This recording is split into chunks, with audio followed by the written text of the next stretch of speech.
Good morning, everybody. I'm out here working on the boat again, doing the fiberglass on the cabin up here and part of the front deck there. Got my second coat on, already trimmed the windows back out and the hatch back out. And I just put on the second coat of epoxy on that fiberglass and waiting for it to dry so I can get going again. I'm out of fiberglass. Didn't order enough, so I'm waiting on it. It's already been ordered. I'm gonna get it in. But I thought I'd do a video about why I chose the boat I chose and why I didn't just buy something. You know, I could have got a boat a long time ago, way cheaper, off the market, a used boat, and fixed it up and put it in the water.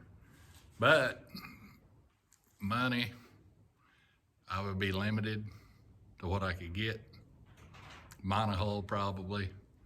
I don't really like the swing keel things.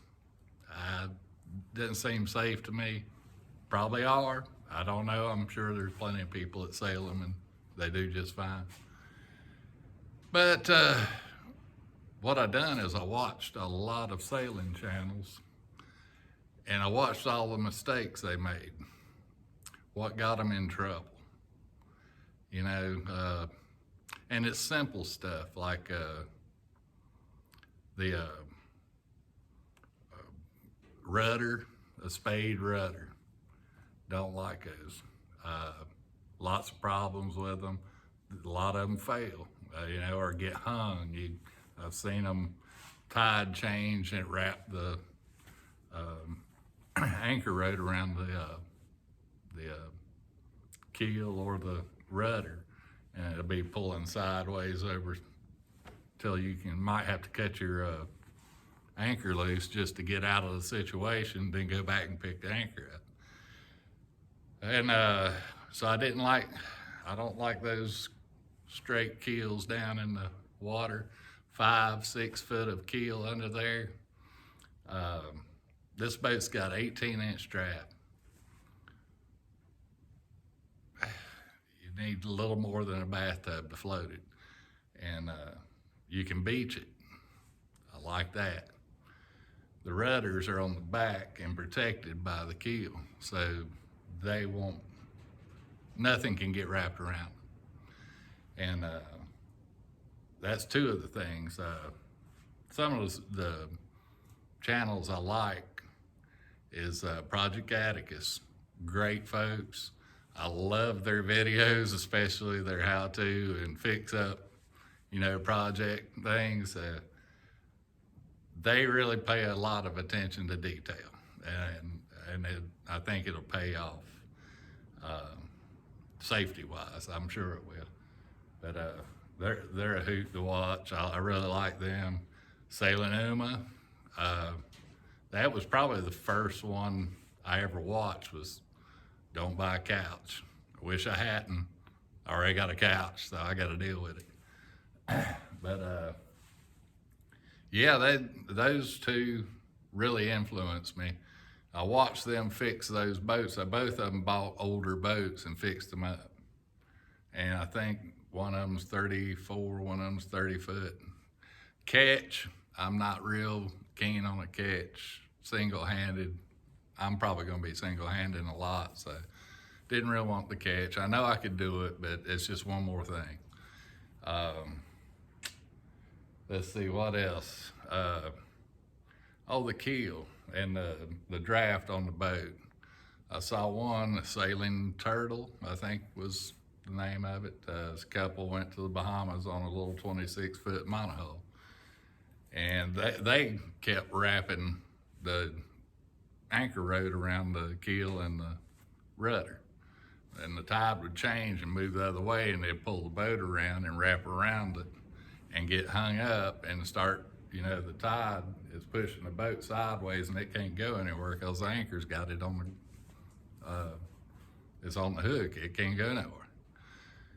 But anyways, one thing is they got caught in a storm because they couldn't move around the island because it was low tide. and they had a 5-foot keel, and I'm guessing about 6 foot, 7 foot of draft under that boat. Well, all I had to do was put around the other side and they'd have been fine, but they couldn't because it was a 4-foot depth over there. They probably wouldn't have made it, and they'd ended up, and it was blowing toward the island, so it was a bad situation. Where 18-inch draft, fire the little motor up, put around the corner, you're protected. But they had to go out to sea to stay away from the island, and it was a bad night. They survived it. The boat was fine. It was a great boat. He did a great job upfitting that boat. It was really nice. But that's what kind of stuff I watch. I watch people and the mistakes they make and what they do in those situations. I really like the catamaran thing. I think it's a little more stable. You know, I've never sailed a catamaran, so I'm hoping it's more stable.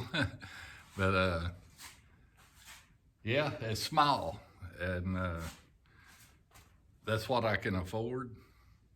That's what I can handle by myself.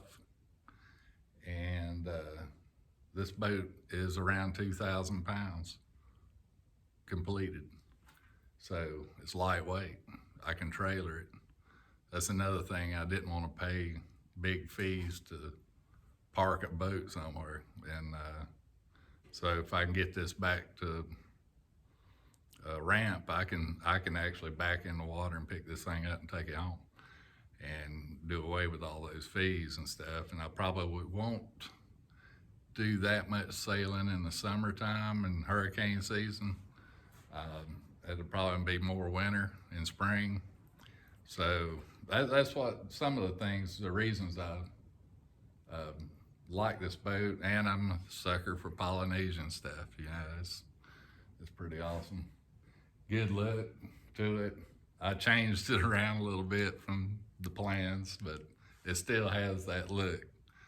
And yeah, it's small. It's probably not as comfortable as the great big ones. You know, I don't have the fancy living room and all of that stuff to entertain in, but I'm gonna be entertaining myself pretty hard, I think. So yeah, that's a few of the reasons I did it. And I wanted the chance to build a boat. If I don't ever get to do anything else, if I never get it in the water, I have built a boat, and that's incredible. It's incredible that I'm actually doing this. I never would have believed that I could. But anyway, guys, I'm running on. I need to roll. Remember, like, share, subscribe, comment down below. We're gonna get this thing in the water and we're gonna show you some craziness. I hope you'll stick with me. Later.